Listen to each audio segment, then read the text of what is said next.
ಇಳಕಲ್ ನಗರಸಭೆ ಮುಂದೆ ಪೌರ ಕಾರ್ಮಿಕರು ನಡೆಸುತ್ತಾ ಇರುವಂತಹ ಅನಿರ್ದಿಷ್ಟಾವಧಿ ಮುಷ್ಕರಕ್ಕೆ ಎಂದು ಇಳಕಲ್ಲಿನ ಬಿಜೆಪಿ ಬೆಂಬಲ ನೀಡಿದೆ. ಪೌರ ನೌಕರರ ಬೇಡಿಕೆಗಳನ್ನ ಈಡೇರಿಸುವವರೆಗೂ ನಿಮ್ಮ ಬೆಂಬಲಕ್ಕೆ ಬಿಜೆಪಿ ಇರುತ್ತದೆ ಎಂದು ಬಿಜೆಪಿ ಮುಖಂಡರು ಬೆಂಬಲ ವ್ಯಕ್ತಪಡಿಸಿದರು. ಕರ್ನಾಟಕ ರಾಜ್ಯ ಪೌರ ನೌಕರ ಸಂಘ ರಿಜಿಸ್ಟರ್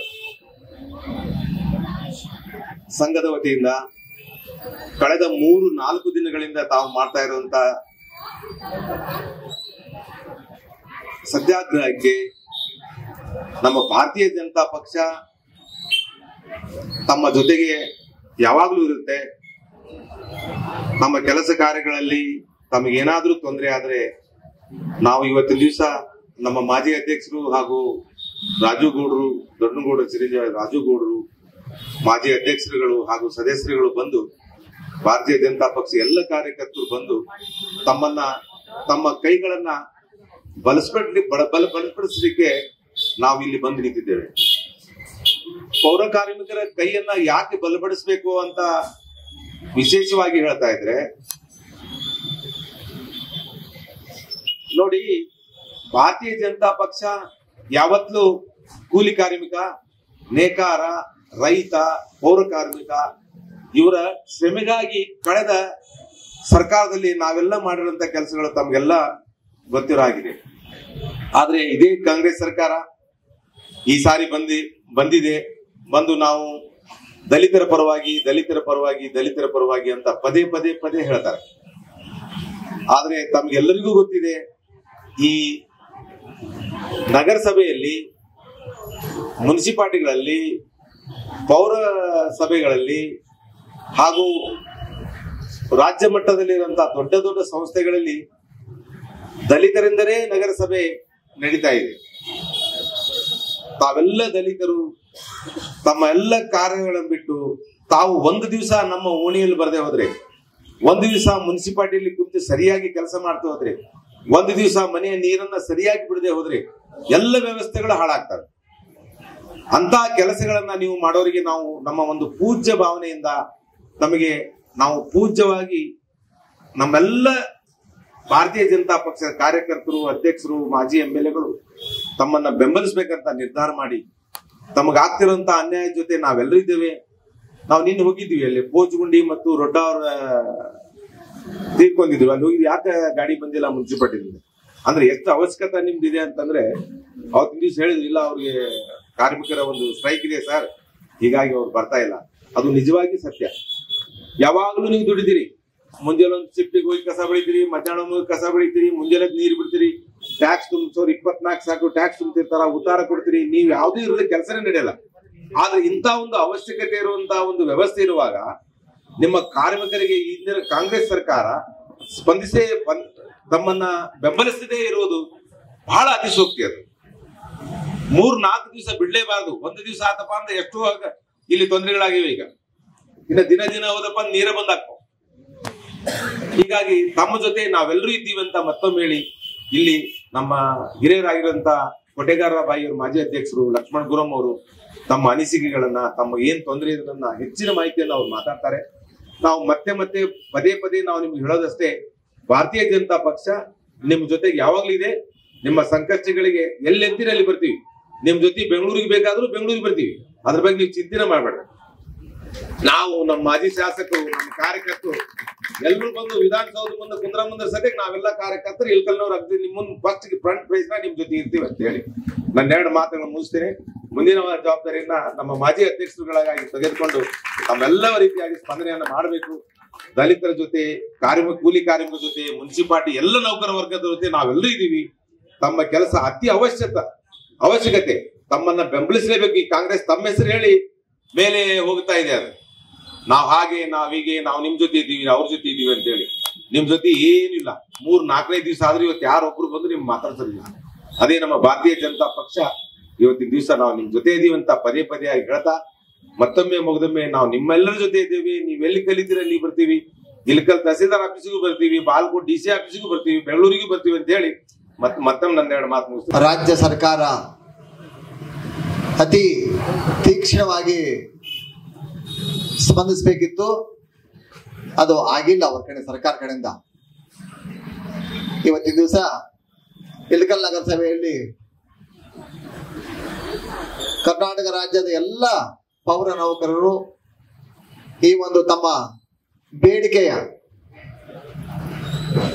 ಅನುಗುಣವಾಗಿ ತಾವೇನು ಬೇಡಿಕೆ ಇಟ್ಟಿರಿ ಅದು ತಮಗೆ ಕೊಡಬೇಕಾದದ್ದು ಸರ್ಕಾರದ ಕರ್ತವ್ಯ. ಸರ್ಕಾರ ಯಾರದೇ ಇರಲಿ, ಕಾಂಗ್ರೆಸ್ ಇರಲಿ, ಬಿಜೆಪಿ ಇರಲಿ, ಮತ್ತೊಂದಿರಲಿ, ಸರ್ಕಾರ ಒಂದು ದಿವಸ ನಗರಸಭೆಯನ್ನು ಸ್ವಚ್ಛತೆ ಮಾಡದೆ ಬಿಟ್ರ ಎರಡನೇ ದಿವಸ ಅದು ಯಾವ ರೀತಿ ಇತ್ತಂತ ಸರ್ಕಾರಕ್ಕೆ ಗೊತ್ತೈತೆ. ಆದರೂ ಯಾಕೆ ವಿಳಂಬ ಮಾಡ್ತಾ ಗೊತ್ತಿಲ್ಲ. ಈ ನಾವು ಅವರ ಬೇಡಿಕೆಗಳು ನ್ಯಾಯಸಮ್ಮತವಾಗಿದ್ದಾವ. ಈ ಮೊನ್ನೆ 1991ರಿಂದ ಪೌರ ಕಾರ್ಮಿಕರ ನೇಮಕವನ್ನು ಮಾಡಿಲ್ಲ. ಲಾಸ್ಟ್ JH ಪಟೇಲ್ ಇದ್ದಾಗ ಮಾಡ್ಕೊಂಡಿದ್ರು. ಅದು ಆದ ನಂತರ ಎಲ್ಲ ಯಾರಾದ್ರೂ ಪೌರ ಕಾರ್ಮಿಕರು ಬಂದ್ರು ಅಂದ್ರೆ ಗುತ್ತಿಗೆ ಆಧಾರ ಮೇಲೆ ತಗೊಂತ ಹೇಳಿಸಿ ಇವತ್ತಿನವರೆಗೂ ಕಾಯಂ ಮಾಡಿಲ್ಲ. ಈಗ ಕಾಯಂ ಮಾಡ್ಯಾರ. ಆ ಒಂದು ಈ ಪೌರ ಕಾರ್ಮಿಕರ ಅದು ಬರ್ರಿ ಅಧ್ಯಕ್ಷರು, ಪೌರ ಕಾರ್ಮಿಕರ ಅವರ ಬೇಡಿಕೆಗಳನ್ನು ಸರಿಯಾದ ರೀತಿಯಲ್ಲಿ ಸ್ಪಂದನ ಮಾಡಿಲ್ಲ ಸರ್ಕಾರ. ಯಾಕಂದ್ರ ಸ್ಥಳೀಯವಾಗಿ ಅರ್ಧ ಕೊಡ್ಬೇಕು, ಸರ್ಕಾರ ಅರ್ಧ ಕೊಡ್ಬೇಕಂದ್ರ ಅದು ಯಾವ ಕಾಲಕ್ಕೂ ಆಗಲಾರ್ದ ಮಾತು. ಮಹಾನಗರ ಪಾಲಿಕೆಯಲ್ಲಿ ಸರ್ಕಾರ ಸಾಕಷ್ಟು ದುಡ್ಡು ಅನುದಾನ ಕೊಡುತ್ತೆ, ಅದು ಸಾಧ್ಯ ಆಗ್ಬೋದು ಮಹಾನಗರ ಪಾಲಿಕೆಗಳಲ್ಲಿ. ನಗರಸಭೆ, ಪಟ್ಟಣ ಪಂಚಾಯಿತಿ ಮತ್ತು ಪುರಸಭೆಯಲ್ಲಿ ಯಾವ ಸೋಸು ಇರೋದಿಲ್ಲ. ಸರ್ಕಾರದಿಂದ ಬಂದಂತ ಗ್ರಾಂಟು ಅದಕ್ಕ ಹಿಂದ ಗೈಡ್ಲೈನ್ ಬಿಟ್ಟಿರ್ತಾರ. ಆ ಗೈಡ್ಲೈನ್ ಪ್ರಕಾರ ಮಾಡ್ಲಿಲ್ಲ ಇಲ್ಲಿ ಮಾಡೋರು ಸಸ್ಪೆಂಡ್ ಆಗತ್ತಾರ. ಇಂಥ ಒಂದು ಪರಿಸ್ಥಿತಿ ಒಳಗ ಇಲ್ಲೇ ಅವರಿಗೆ ಪಗಾರ ಕೊಡಕ್ಕೆ ಯಾವ ರೀತಿ ಸಾಧ್ಯ ಆಗತ್ತ? ಆಗೋದಲ್ಲ. ಸರ್ಕಾರ ಇದನ್ನು ಮನಗಂಡು ಅವರ ಒಂದು ಬೇಡಿಕೆಯನ್ನು ಪೂರ್ಣ ಪಗಾರವನ್ನು ಸರ್ಕಾರ ಭರಣ ಮಾಡ್ಬೇಕಂತ ಅವ್ರೇನು ಬೇಡಿಕೆ ಐತೆ ಆ ಪೂರ್ಣ ಪಗಾರ ಅವ್ರು ಸರ್ಕಾರನ ಬೇಡಿಕೆ ಮಾಡ್ಬೇಕಂತ ಇವತ್ತು ದಿವಸ ನಾವು ಒತ್ತಾಯ ಮಾಡ್ತೀವಿ ಸರ್ಕಾರಕ್ಕೆ. ಯಾಕಂದ್ರೆ ಅವ್ರಿಗೆ KGR ಇಲ್ಲ, KRD ಇಲ್ಲ, ಕೆಲವೊಂದು ಸವಲತ್ತೇ ಇಲ್ಲ ಅವ್ರಿಗೆ. ಪೌರ ಕಾರ್ಮಿಕರು ನಿಜವಾಗಿಯೂ ಶ್ರಮಜೀವಿಗಳು.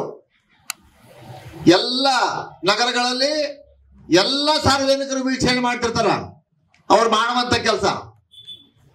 ಆದ್ರ ಸರ್ಕಾರ ಈ ರೀತಿ ಯಾಕೆ ಮಾಡ್ತೋ ಗೊತ್ತಾಗೋದು. ಕೆಲಸ ಮಾಡ್ಲಾರ್ದವ್ರಿಗೆ, ದುಡಿಲಾರ್ದವ್ರಿಗೆ 7-8 ಪಗಾರವನ್ನು ಹೆಚ್ಚು ಮಾಡ್ತಾ, ಆದ್ರ ಪೌರ ಕಾರ್ಮಿಕರಿಗೆ, ಶ್ರಮಜೀವಿಗಳಿಗೆ ಸರ್ಕಾರ ಈ ರೀತಿ ಅನ್ಯಾಯ ಮಾಡೋದು ಸರಿಯಲ್ಲ. ಇವತ್ತಿನ ದಿವಸ ಸಂಬಂಧಪಟ್ಟವರು ಈ ಒಂದು ಪೌರ ಕಾರ್ಮಿಕರ ಈ ಒಂದು ಹುದ್ದೆಯನ್ನು ಎಲ್ಲರೂ ಮನಗಂಡಿರ್ತಾರ.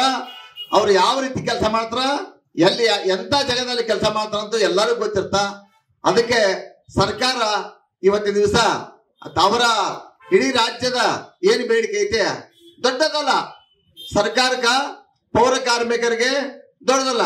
ಆ ಒಂದು ಊರಿನ ಅನುಗುಣವಾಗಿ ಪೌರ ಕಾರ್ಮಿಕರು ಇರ್ತಾರ. ಎಲ್ಲರೂ ಹೆಚ್ಚಿರಲ್ಲ, ಇಲ್ಲಿ ಹೆಚ್ಚಿದ್ರೆ ಮತ್ತೆ ಬೇರೆ ಕಡೆ ಕಳಿಸ್ತಾರ. ಅಂತ ಒಂದು ಪರಿಸ್ಥಿತಿ ಐತೆ.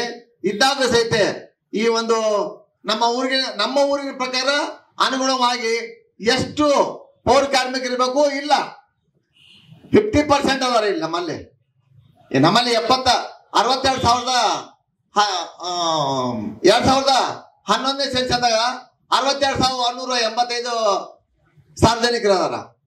ಈಗ ಅದು ನೋಡಿದ್ರೆ 80,000 ಬಂದೈತೆ. 80,000 ಪ್ರಕಾರ ಇಲ್ಲಿ ನಮಗೆ ಬೇಕಂದ್ರ 150 ಮಂದಿ ಅಲ್ಲ 300 ಮಂದಿ ಆದ್ರೂ ಕಮ್ಮಿ ಬೀಳ್ತಾ. ಆ ರೀತಿಯಲ್ಲಿ ಪೌರ ಕಾರ್ಮಿಕರು ಇಲ್ಲ. ಇದ್ದಂತ ಪೌರ ಕಾರ್ಮಿಕರಲ್ಲಿ ಕೆಲಸ ಬೇರೆ ಬೇರೆ ಹಂಚಿಕೊಟ್ಟಿಸಿ ಕೆಲಸವನ್ನು ಮಾಡ್ತಿರ್ತಾರ. ಅದಕ್ಕೆ ಸರ್ಕಾರ ನಾಳೆ ಕ್ಯಾಬಿನೆಟ್ ಇರುತ್ತೆ, ನಾಡ್ದು ಕ್ಯಾಬಿನೆಟ್ ಇರುತ್ತೆ. ಈ ಒಂದು ಪೌರ ಕಾರ್ಮಿಕರ 4ನೇ ದಿವಸದ ಇವತ್ತಿನ 4ನೇ ದಿವಸದ ಈ ಒಂದು ಹೋರಾಟವನ್ನು ಅಂತ್ಯ ಮಾಡಲಿ ಅಂತ ಹೇಳ್ತೀವಿ.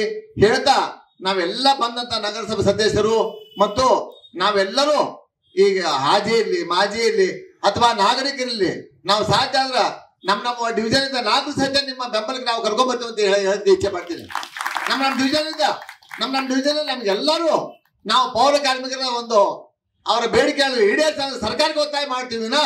ನಾವು ಸಹಿತ ಒಂದು ಅವರ ಸರ್ಕಾರದ ಒಂದು ನಿಮ್ಮ ಕೈ ಬಲ್ಪ ನಿಮ್ಮ ಈ ಬೇಡಿಕೆ ಈಡೇರಲು ನಾವು ಸದ್ಯ ಸ್ಟ್ರೈಕ್ ಮಾಡಕ್ಕೆ ಮುಂದಾಗ್ತೀವಿ. ಇನ್ನು ಮುಂದೆ ನಾಳೆ ನಾಡ್ದ ಕ್ಯಾಬಿನೆಟ್ ಇರುತ್ತ, ಆ ಕ್ಯಾಬಿನೆಟ್ ಅಲ್ಲಿ ಕುತ್ಕೇಸಿ ಸನ್ಮಾನ್ಯ ಶ್ರೀ ಪೌರಾಡಳಿತ ಮಿನಿಸ್ಟರು ರಹೀಂ ಖಾನ್ ಅವರು ಮತ್ತು ಸನ್ಮಾನ್ಯ ಶ್ರೀ ಸಿದ್ದರಾಮಯ್ಯನವರು ಈ ಒಂದು ಬೇಡಿಕೆಯನ್ನು ಅತಿ ಶೀಘ್ರದಲ್ಲಿ ಪೂರೈಸಬೇಕಂತ ಸರ್ಕಾರಕ್ಕೆ ಒತ್ತಾಯ ಮಾಡಿ ಮುಂದಿನ ದಿನಮಾನಗಳಲ್ಲಿ ಈ ಬೇಡಿಕೆಯನ್ನು ಈ ಸ್ಟ್ರೈಕ್ ಅನ್ನು ಹಿಂಗ ಮುಂದುವರೆದ್ರೆ ಮುಂದೆ ಸಾರ್ವಜನಿಕರವಾಗಿ ಸರ್ಕಾರದ ಮೇಲೆ ಒತ್ತಡ ಇರಕ ನಾವು ಸದ್ಯ ಸ್ಟ್ರೈಕ್ ಮಾಡ್ತೀವಿ ಅಂತ ಹೇಳಿ ಇವತ್ತಿನ ದಿವಸ ನಮ್ಮನ್ನ ನಾವು ಇಲ್ಲಿ ಅವರಿಗೆ ಬೆಂಬಲ ಸೂಚನೆ ಬಂದಿವಿ. ಅವ್ರಿಗೆ ಬೆಂಬಲ ಯಾವತ್ತಿಗೂ ಐತಿ ಅಂತ ಹೇಳಿ ನನ್ನ 2 ಮಾತು ಮುಗಿಸ್ರೆ. ಇವತ್ತು ನೀವು ಕುಂತ ಉದ್ದೇಶ ನಿಮ್ಮನ್ನು ಕಾಯ್ಗೊಳಿಸುವುದಕ್ಕೆ ಮತ್ತೆ ಇತರ ಬೇಡಿಕೆಗಳನ್ನು ಪೂರೈಸೋದಕ್ಕಾಗಿ ಕುಳಿತುಕೊಂಡಿದ್ದೀರಿ. ಅದಕ್ಕಾಗಿ ನಾವೆಲ್ಲರೂ ನಮ್ಮ ನಗರಸಭೆ ಸದಸ್ಯರು ಆಮೇಲೆ ರಾಜು ದೊಡ್ಡನಗೌಡರು ನಿಮ್ಮ ಬೆಂಬಲಕ್ಕಾಗಿ ನಾವು ಸದಾ ಇರುತ್ತೇವೆ ಅಂತ ನಿಮ್ಮ ಜೊತೆ ಕೈ ಜೋಡಿಸಲು ನಾವು ಬಂದಿದ್ದೇವೆ. ಆಮೇಲೆ ನಿಮ್ಮ ಬೇಡಿಕೆಗಳು ಏನಂದ್ರೆ ಲೋಡರ್ಸ್ ಇರ್ಬೋದು, ಡ್ರೈವರ್ ಇರ್ಬೋದು, ಕ್ಲೀನರ್ ಇರ್ಬೋದು, ಎಲ್ರಿಗೂ ನಿಮ್ಗೆ ಸಹಮತವಾದ ಸಹಕಾರ ಇಲ್ಲ, ನಿಗದಿತವಾದ ನಿಮ್ಗೆ ಸಂಬಳ ಇಲ್ಲ. ಅದಕ್ಕಾಗಿ ನೀವೆಲ್ಲರೂ ನಿಮ್ಮಿಂದ ನಾವು ಹೊರತಾಗಿ ನಮ್ಮಿಂದ ನೀವು ಯಾರು ಅಲ್ಲ. ನೀವಿದ್ರೆ ನಾವು ಇವತ್ತು ಒಂದು ಊರ್ ಸ್ವಚ್ಛತೆ ಇರ್ಬೋದು, ಒಂದು ರೋಗ ರುಜಿನಗಳ ತಡೆಗಟ್ಟಲು ಇರ್ಬೋದು, ಯಾವುದೇ ಕಾರಣಕ್ಕಾದರೂ ನಾವೆಲ್ಲರೂ ನಿಮ್ಮ ಮೇಲೆ ಅವಲಂಬಿತರಾಗಿರ್ತೇವೆ. ಅದಕ್ಕಾಗಿ ನೀವೆಲ್ಲರೂ ಒಗ್ಗಟ್ಟಿನಿಂದಿದ್ದರೆ ನಾಳೆ ಏನಾದರೂ ಸಾಧಿಸಬಹುದು. ನಿಮ್ಮ ಒಗ್ಗಟ್ಟಿನ ಜೊತೆ ನಾವೆಲ್ಲರೂ ಕೈ ಜೋಡಿಸ್ತೀವಿ. ನಮ್ಮ ಡ್ರೈವರ್ ಇರ್ಬೋದು, ಕ್ಲೀನರು, ಲೋಡರ್ಸು, ಇತರ ಎಲ್ಲ ನೌಕರದಾರರು ಎಲ್ಲರೂ ಒಗ್ಗಟ್ಟಿಂದ ಇರ್ರಿ. ನಿಮ್ಮ ಬೇಡಿಕೆಗಳೊಳಗೆ ಸರ್ಕಾರ ಮಣವೇ ಮಣಿಯುತ್ತೆ. ಯಾಕಂದ್ರೆ ಇವತ್ತಿಲ್ಲ ನಾಳೆ ನೀವು ಸರ್ಕಾರಕ್ಕೆ ಬೇಕು, ನಿಮ್ಮಿಂದ ಸರ್ಕಾರ ಅಲ್ಲ. ಅದಕ್ಕಾಗಿ ನೀವು ಏನೇ ಬರ್ಲಿ, ಕಷ್ಟ ನಷ್ಟ ಅಡೆತಡೆ ಮಳಿ ಗಾಳಿ ಯಾವುದೂ ಎದೆ ಕುಗ್ಗದೆ ನೀವೆಲ್ಲರೂ ಮುಂದಾಗಿ ಒಂದಾಗಿದ್ರೆ ನಾವು ಬಾಬಾ ಸಾಹೇಬರು ಹೇಳಿದ ಮಾತಿಗೆ ನಾವು ಬದ್ಧರಾಗಿರ್ಬೇಕು.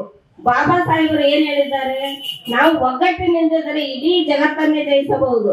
ನಾವು ಪೌರ ಕಾರ್ಮಿಕರು ನಾವು ಕಡೆಗಣಿಸ್ತಾರ ಅನ್ನೋದು ನಮ್ಮ ಭಾವನೆಯಲ್ಲಿ ಇರಬಾರ್ದು.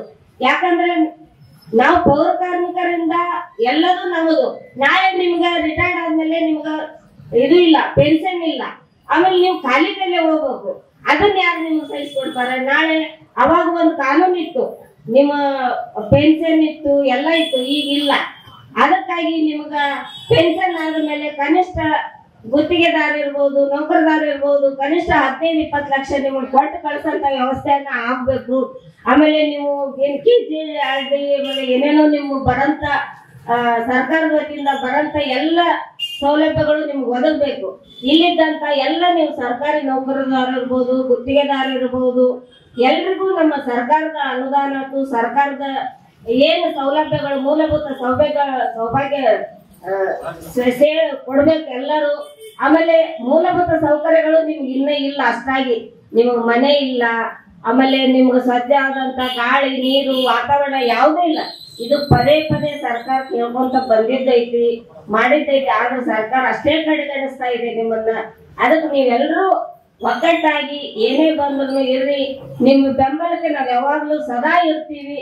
ನೀವೆಲ್ಲೇ ಕರೆದ್ರು ಎಷ್ಟೊತ್ತಿದ್ರು ನಾವು ಬರಕ್ ಸಿದ್ಧ, ನಿಮ್ಮ ಜೊತೆ ಹೋರಾಟ ಮಾಡ್ತೀವಿ, ನಿಮ್ಮ ಜೊತೆ ನಾವು ಕೈ ಜೋಡಿಸ್ತೀವಿ ಅಂತ ಹೇಳಿ ಇಲ್ಲಿ ಎಲ್ಲರಿಗೂ ಕುಂತಂತವ್ರಿಗೆ, ಪತ್ರಿಕಾ ಮಾಧ್ಯಮದವರಿಗೆ ಎಲ್ರಿಗೂ ನನ್ನ ವಂದನೆಗಳನ್ನು ಹೇಳಿ ನಿಮಗೆಲ್ರಿಗೂ ಒಳ್ಳೇದಾಗ್ಲಿ, ಆದಷ್ಟು ಬೇಗ ನಿಮ್ಮ ಬೇಡಿಕೆ ಈಡೇರಲಿ ಅಂತ ಹೇಳಿ ಆ ಬಾಬಾ ಸಾಹೇಬರು ನನ್ನ ಮನದಲ್ಲಿ ನೆನೆಸುತ್ತಾ, ಇವತ್ತು ಬಾಬಾ ಸಾಹೇಬರಿಂದ ನಮಗೆ ಹೋರಾಟಕ್ಕೆ ನಮಗೊಂದು ಶಕ್ತಿ ಸ್ಫೂರ್ತಿ ಅಂತ ಹೇಳ್ತಾ, ಬಾಬಾ ಸಾಹೇಬರನ್ನ ನಮ್ಗೆ ಏನ್ ಹೇಳಿಕೊಟ್ಟಿರ್ತಾರ ಆ ಮಾರ್ಗದರ್ಶನದಲ್ಲಿ ನಾವೆಲ್ಲರೂ ನಡೆಯಲಂತ ಹೇಳ್ತಾ ತಮ್ಮೆಲ್ಲರಿಗೂ ಒಳ್ಳೇದಾಗಲಿ. ಜೈ ಭೀಮ್, ಜೈ ಭೀಮ್, ವಂದನೆಗಳು.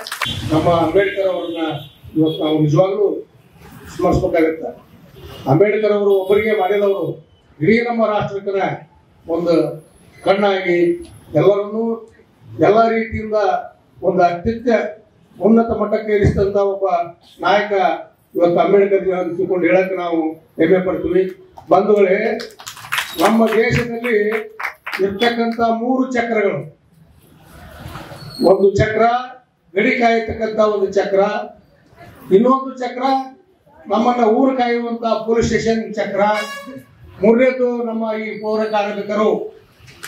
ಇವರು ಹೆಮ್ಮೆಯಿಂದ ಅವರು ನಾವು ಹಿಡಿಯತಕ್ಕಂತ ಹೊಲಸನ್ನ ತೆಗೆದು ಅದನ್ನ ಕೊಯ್ದು ಎರ್ಕೊಂಡು ಹೋಗಿ ಹಾಕ್ತಾರಂದ್ರ ಅವರಿಗೆ ನಾವು ಎಷ್ಟು ಅಭಿಮಾನದಿಂದ ಹೇಳಿದ್ರು ಕಡಿಮೆ.